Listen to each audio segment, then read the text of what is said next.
My name is Liana, and I'm 31 years old. If you had met me just a year ago, you probably would have thought I led a quiet, maybe even uneventful life. And honestly, you'd be right. I wasn't loud. I wasn't flashy. And I never craved the spotlight.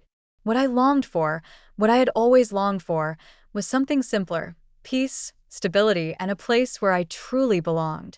I lived in a modest town just outside of Portland, Oregon, in a small two-bedroom rental with my husband, Grayson, and at the time, a baby girl growing inside me. I was already 36 weeks pregnant, a little over 8 months, and every movement felt heavier than the last. My ankles swelled, my back ached constantly, and yet through it all, there was this quiet thrill inside me, knowing I was about to meet someone who would change my life forever. Grayson was my anchor. He worked as a structural engineer and had this calm, unshakable presence that made you feel like the world couldn't possibly fall apart, not while he was standing next to you. He never raised his voice, never made me feel small.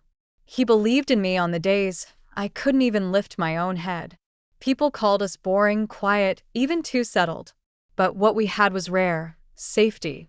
Still, there was a shadow I never quite outran: my family. I grew up as the firstborn daughter of two people who seemed more concerned with appearances than affection.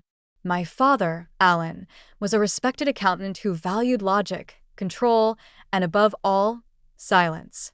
My mother, Marcia, was the queen of social performance, never without her pearls, her stiff smile, or her sharp tongue. And then there was Daniel, my younger brother by 5 years, the golden boy, the miracle, the heir to their pride. From an early age, I understood something without anyone ever saying it out loud. I was the background noise. Daniel was the symphony. When I got into college on a partial scholarship, no one celebrated. When I started my own small event planning business from scratch, my mother asked why I didn't just get a real job.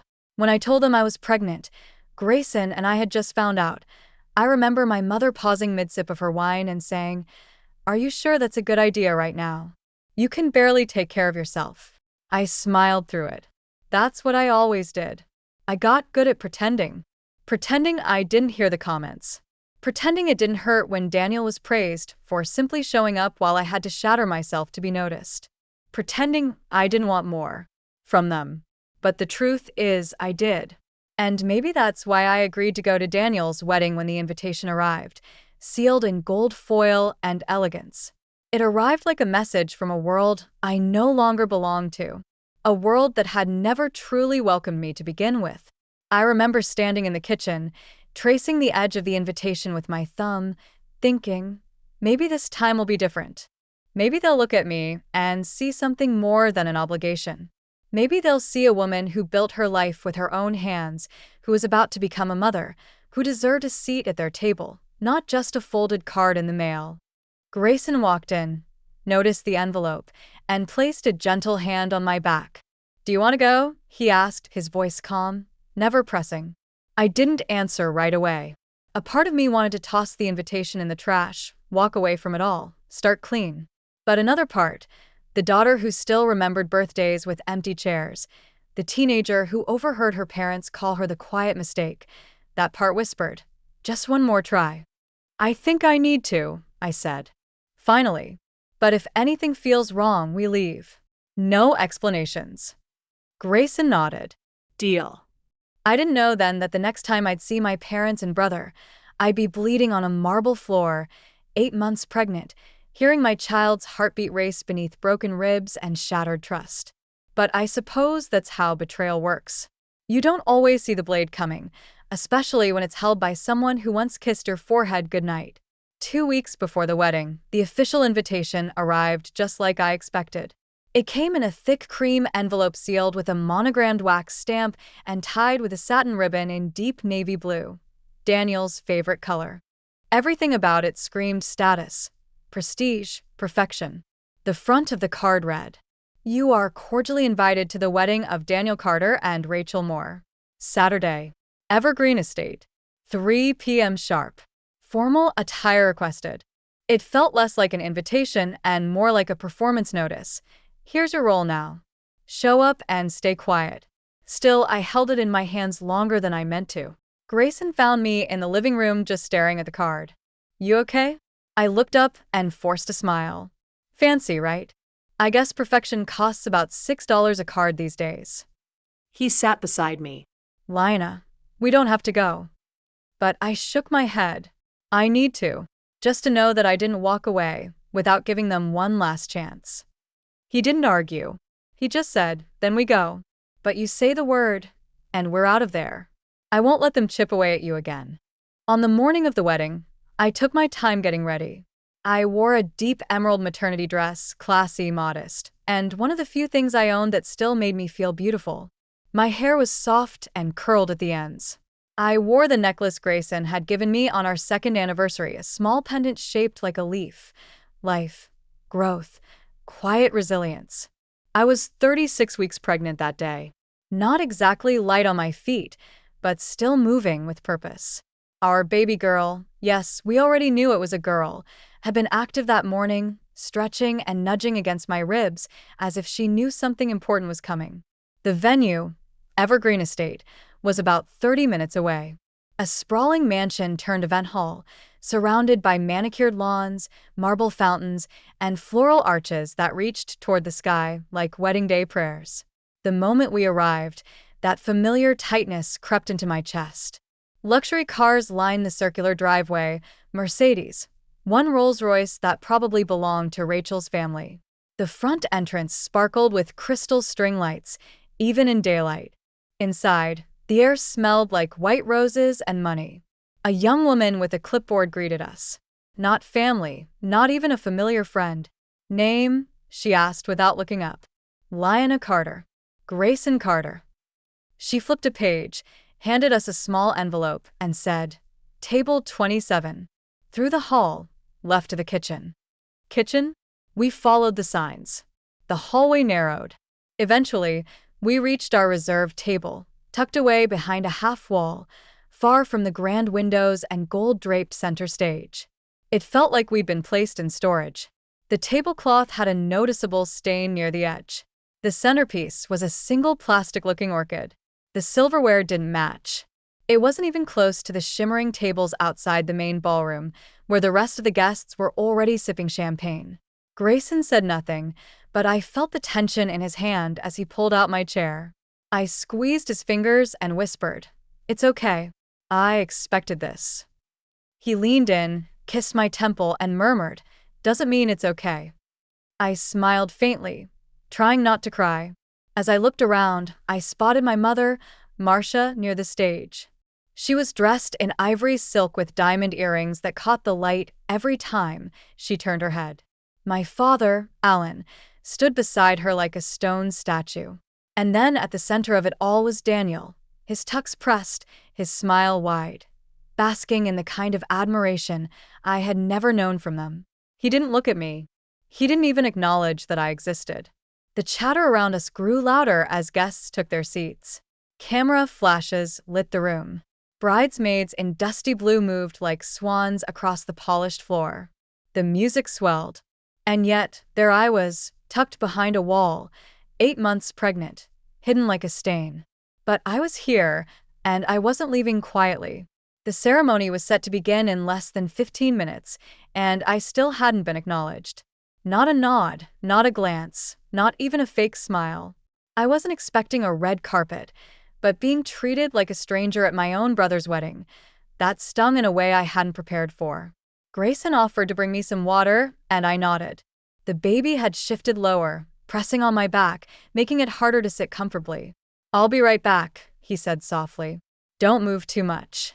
I smiled weakly and watched him disappear toward the refreshment table. I shifted in my seat, gently rubbing my stomach. It's okay, little one, I whispered. We're just surviving the last act of a bad play. And that's when I saw them approaching. My parents, together. My heart ticked louder in my chest, warning me. Marcia's heels clicked against the marble like a metronome of judgment. Alan followed behind her, silent and stiff.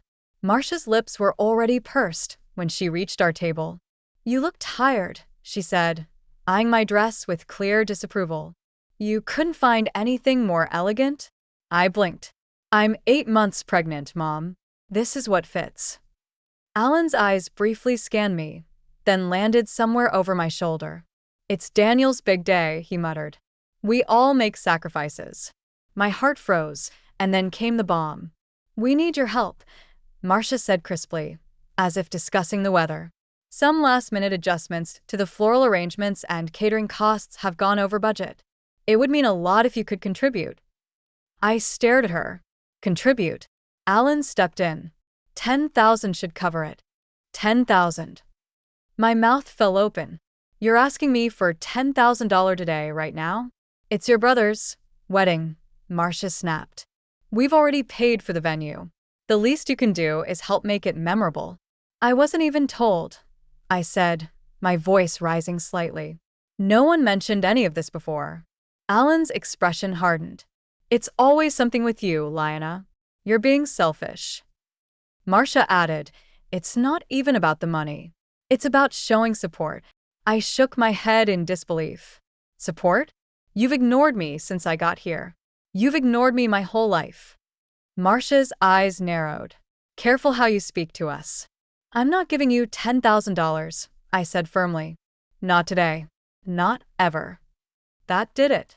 Alan's hand slammed the table, startling me. Then why are you even here? He growled. My body tensed.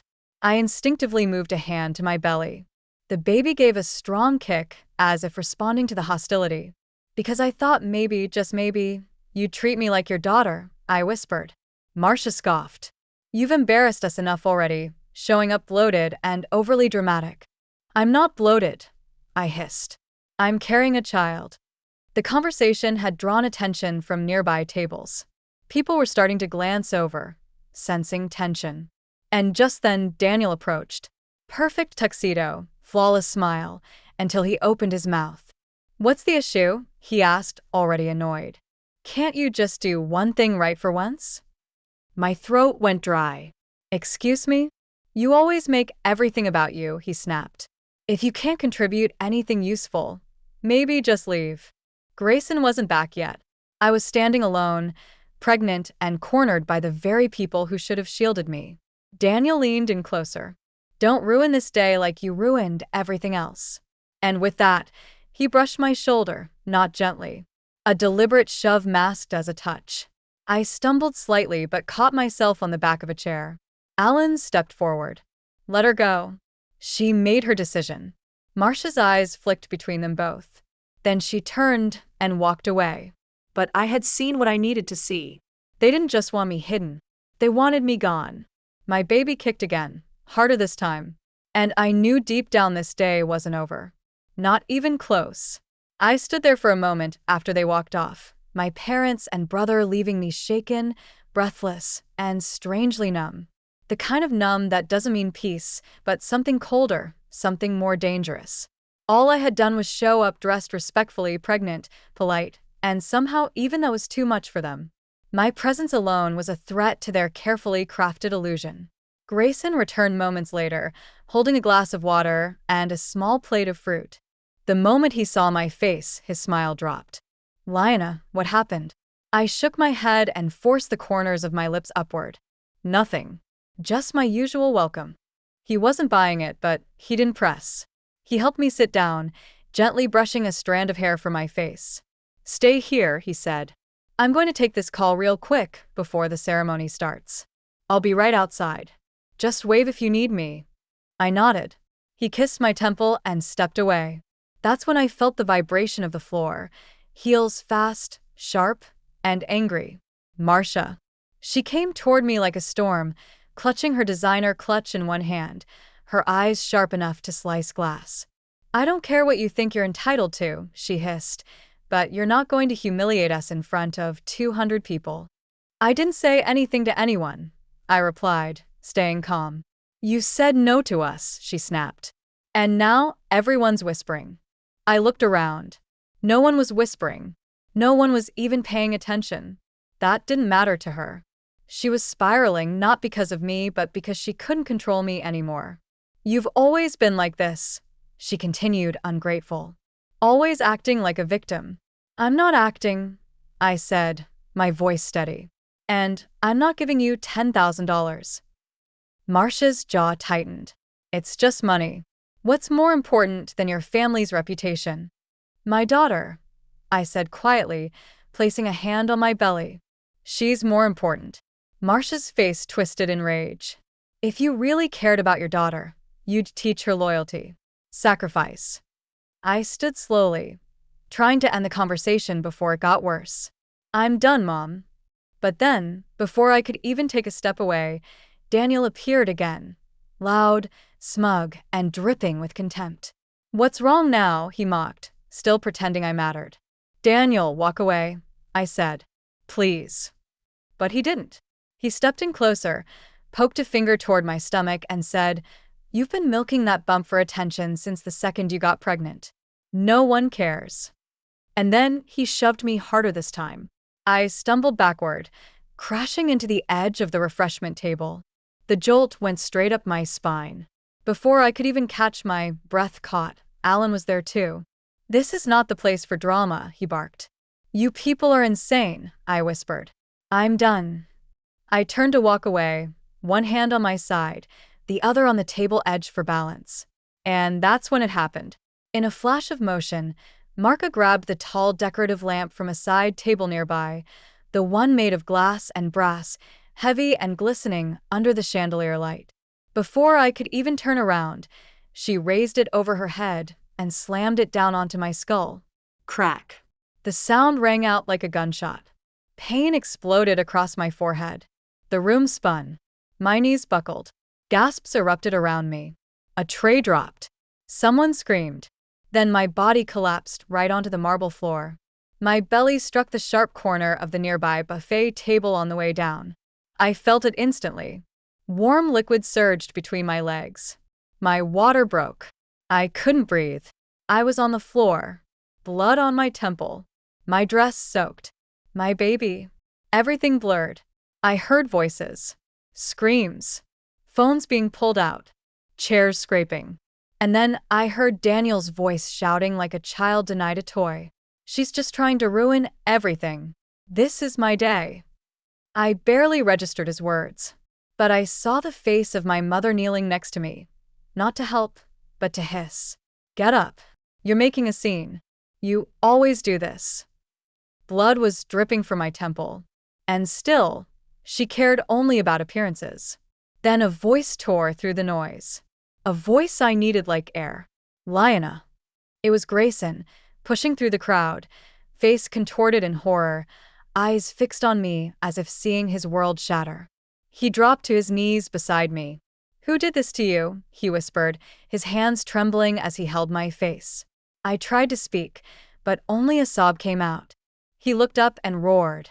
Call 911 now. Grayson's voice thundered through the room. The crowd that had once stared in stunned silence now burst into frantic motion.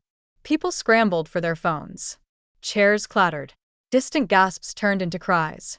I lay on the cold marble floor, blinking up at the high ceiling, the chandelier above blurring through the haze of pain and light. I've got you. I'm right here, Grayson whispered, his hands cradling my face gently. He tried to check the bleeding on my temple with the edge of a sleeve, then looked down. His hand came away red. She's bleeding. Her water just broke. I need an ambulance now. He grabbed his phone with his free hand and shouted into it. This is an emergency. My pregnant wife has been assaulted. She's bleeding from the head. She's 36 weeks pregnant and her water broke. We're at Evergreen Estate. Send an ambulance and police now. Please hurry. I couldn't move. I could barely breathe.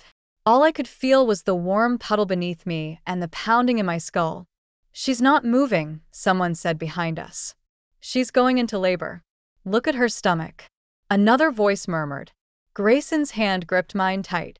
Lyanna, stay with me. Just breathe. You're strong. You're going to be okay. A stranger, a guest, rushed forward and handed Grayson a napkin to press against the wound. Another man took off his suit jacket and gently rolled it under my head to keep me elevated. And then, as if pulled from a nightmare, I heard Daniel yelling again. She did this to herself. She wanted attention. Someone shouted back at him.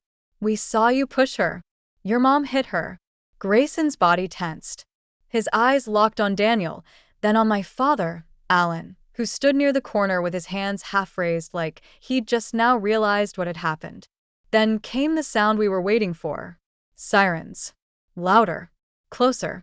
Within seconds, the front doors burst open and 2 police officers, followed by 3 paramedics, charged in. One of them, Officer Grant, tall and composed, surveyed the scene in a heartbeat.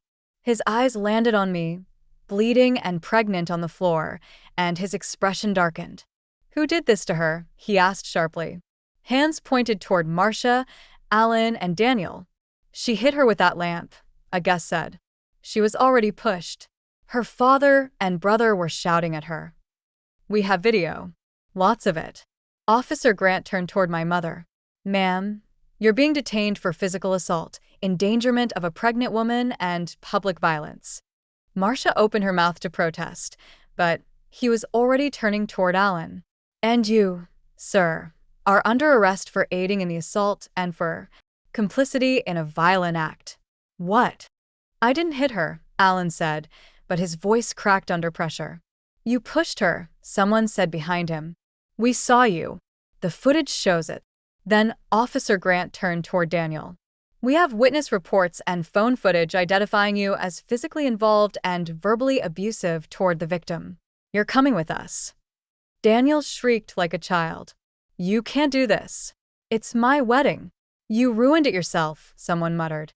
All 3 were handcuffed on the spot. Marcia yelled. Alan tried to explain. Daniel wheedled. But no one was listening anymore. Grayson stayed with me as the paramedics carefully lifted me onto the stretcher. I could hear one of them say, "She's 36 weeks. Vitals are borderline. We're prepping the maternity team. She's our priority." Another said, "We need to stabilize both of them." Officer Grant walked beside the stretcher, jotting down witness names. "We'll need statements from her when she's able to speak. Right now, get her to St. Grace Hospital." Grayson held my hand tightly. "I'm riding with her." The paramedic nodded. "Let's move." As they wheeled me outside, a crowd had formed at the door. Some still recording, others whispering in horror. But I wasn't afraid of being seen anymore. I had nothing to hide. They did. I caught one last glimpse of Marcia, Alan, and Daniel being led out the side entrance in cuffs. Once the stars of this perfect wedding, now disgraced in front of everyone they tried to impress. The ambulance doors closed. Grayson sat beside me, still holding my hand as tightly as ever. I saw the worry in his eyes, but I also saw something else, fury. The kind that only comes when someone hurts what you love most. The sirens wailed as we sped toward the hospital. My head throbbed, my belly cramped, my world spun. But even in all that chaos, I knew 2 things with certainty. My daughter was coming, and justice was following right behind her. The ride to St. Grace Hospital was a blur of flashing lights and low voices. The paramedic beside me kept her tone calm and steady, calling out my vitals while adjusting the fetal monitor strapped across my belly. "She's 36 weeks, she said into the radio. "Labor triggered by trauma. Head injury noted. Fetal heart rate is steady for now. Requesting maternity team ready on arrival." I lay still, my body trembling, my head throbbing. Every bump in the road sent sharp pressure through my lower back. My contractions had started, not full-blown but deep and rhythmic, like waves pulling me toward the inevitable. Grayson sat at my side, gripping my hand with a silent intensity. "You're doing amazing," he whispered, even though I hadn't said a word in minutes. "She's going to be okay. We're going to be okay." I blinked back tears, not from pain but from the overwhelming reality of it all. My family had betrayed me in the worst possible way. Yet here I was, on my way to bring a new life into the world. Within minutes, the ambulance doors flew open and we were rushed into a brightly lit corridor. Nurses in pale blue scrubs flanked me on both sides. Machines beeped softly. Monitors were wheeled alongside. The air smelled of antiseptic and clean linen. Then I heard the voice that steadied me. Dr. Lisa Bennett, my obstetrician. She appeared at my side in full scrubs and a protective mask, her voice calm but commanding. "Lina, you're safe now," she said, brushing a gloved hand over my shoulder. "We've reviewed your chart. You're 36 weeks along, which is early term. The baby's heartbeat looks strong. We're going to proceed with delivery carefully." I nodded weakly. "Is she okay?" Dr. Bennett gave a small smile. "She's fighting, just like her mother." Grayson leaned in closer, resting his forehead against mine. "I'm right here, the whole way." Time melted after that. The pain intensified, contractions deep and fast. Nurses coached me through breathing, repositioned monitors, and held my arms as I cried through every contraction. There was no epidural, no time. Everything had been accelerated by the trauma, and my body was moving faster than anyone expected. Grayson never left my side. He held my hand through every surge, wiped the sweat from my forehead, whispered encouragement into my ear when I said I couldn't keep going. "You already are," he said. "You've already made it through more than anyone should."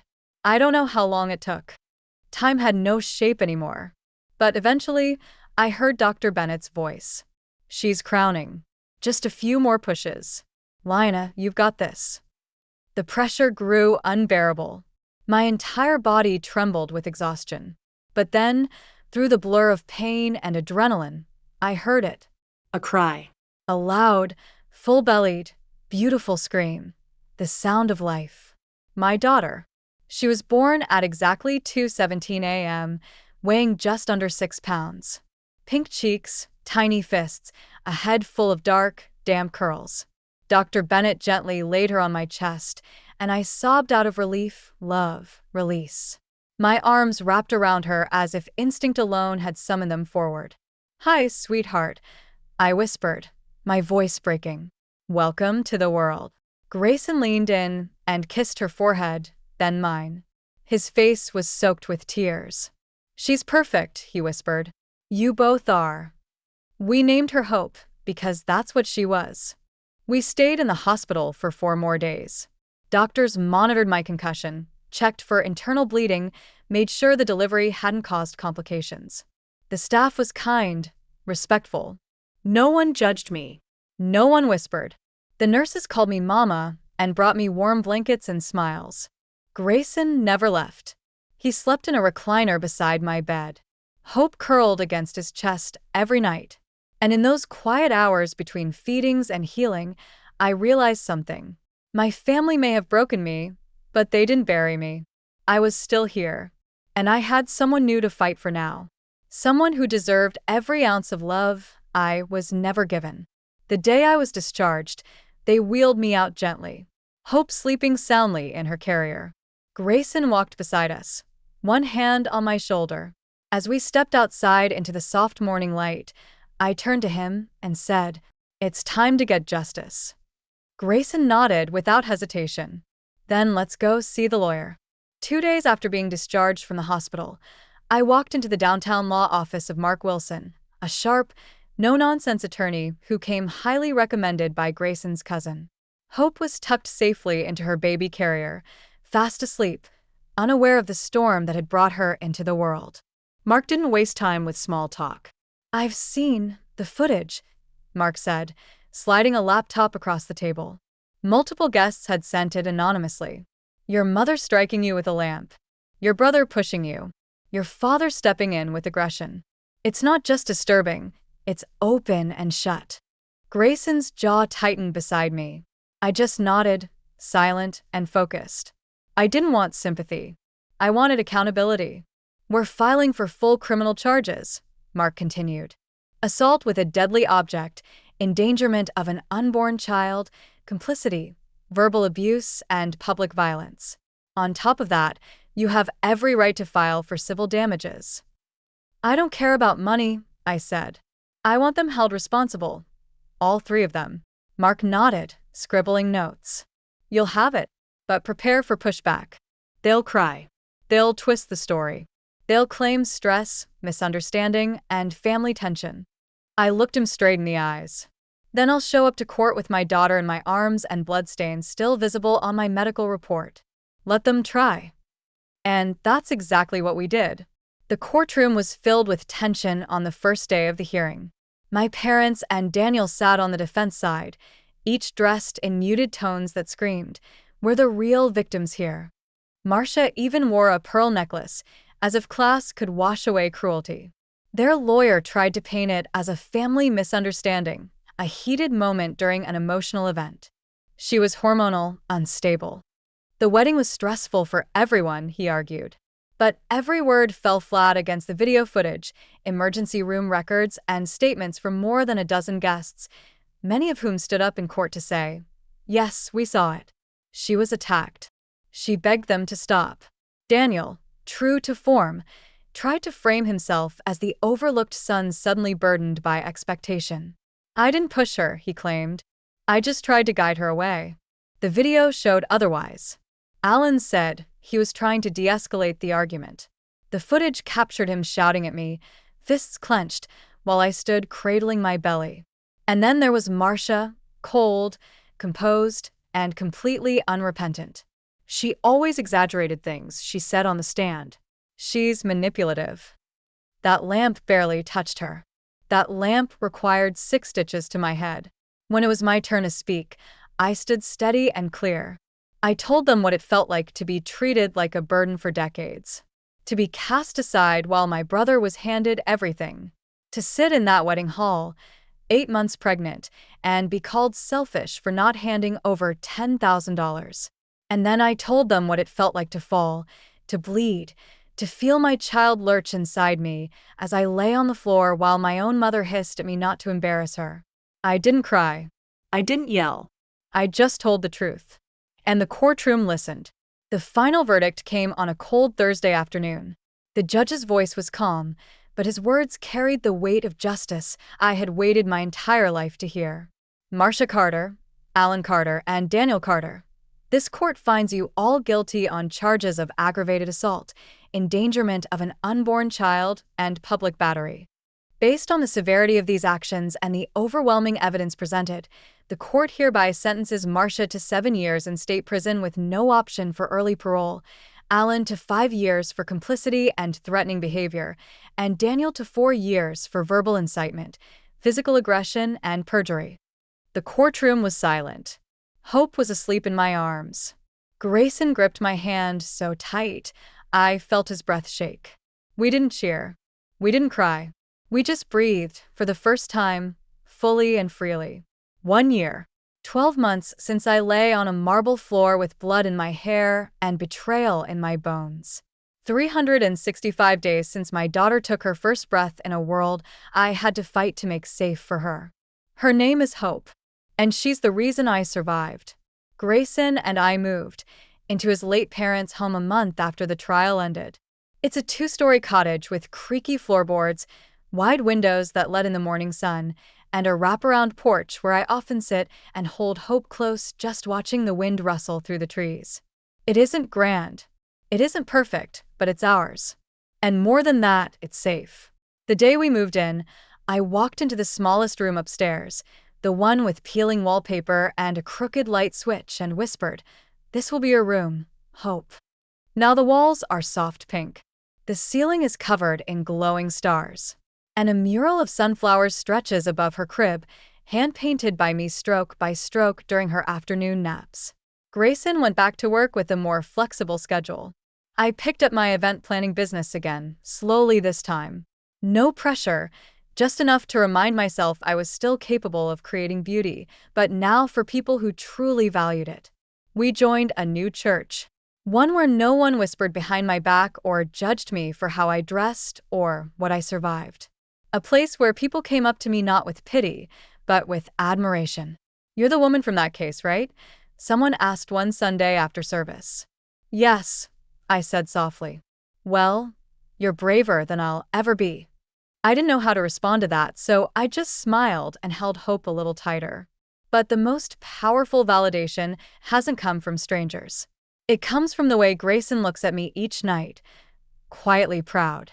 The way Hope reaches for me when she's sleepy, resting her tiny hand against my cheek as if to say, "This is home." It comes from our little traditions: Friday night pizza, Sunday pancakes, random Tuesday naps on the couch with cartoons humming in the background. This house is full of laughter now, full of music and soft footsteps and the smell of baby lotion and warm bread. And it's full of healing. There are still hard days, nights when I remember my mother's voice, sharp and cold, flashes of Daniel's mocking face, the sound of that lamp shattering against my skull. But the difference now is I don't carry those things alone, and I don't carry them with shame. Today, Hope turns 1 year old. Balloons sway above our dining table. A small cake with pale pink frosting sits in the center, with a single candle waiting to be lit. Grayson stands by the stove flipping pancakes in a dinosaur print apron. Hope toddles across the rug in her party dress, her curls bouncing with every tiny wobbly step. And I just watch my hands against my chest, my heart full. I walk over, scoop her into my arms, and whisper into her ear, "You'll never know what it's like to beg for love. You'll never cry to feel seen. Not in this house." Grayson smiles. Ready to sing, I nod. We gather around the cake. The lights dim slightly. We sing softly and sweetly. Not for photos or perfection, but for her. "Happy birthday to you. Happy birthday, dear Hope. Happy birthday to you." She claps. We laugh. Grayson helps her poke a tiny finger into the frosting. It gets on her nose, and she giggles like sunshine. And as I hold her close, I glance at the photo on the mantel taken the day of the verdict. Me holding Hope in one arm, Grayson's hand around my waist, both of us standing tall outside the courthouse. In that photo, I'm not broken, I'm reborn. Because in giving birth to my daughter, I gave birth to a version of myself I never knew existed. Someone who no longer begs for scraps of love from those who hurt her. Someone who no longer fears silence. Someone who knows this life is mine, and so is the peace that finally came with it. If this story touched your heart, we'd love to hear your thoughts in the comments below. Your voice matters, and your support inspires us to keep sharing powerful real-life inspired stories. Don't forget to subscribe to our channel for more deeply emotional, justice-driven stories every week.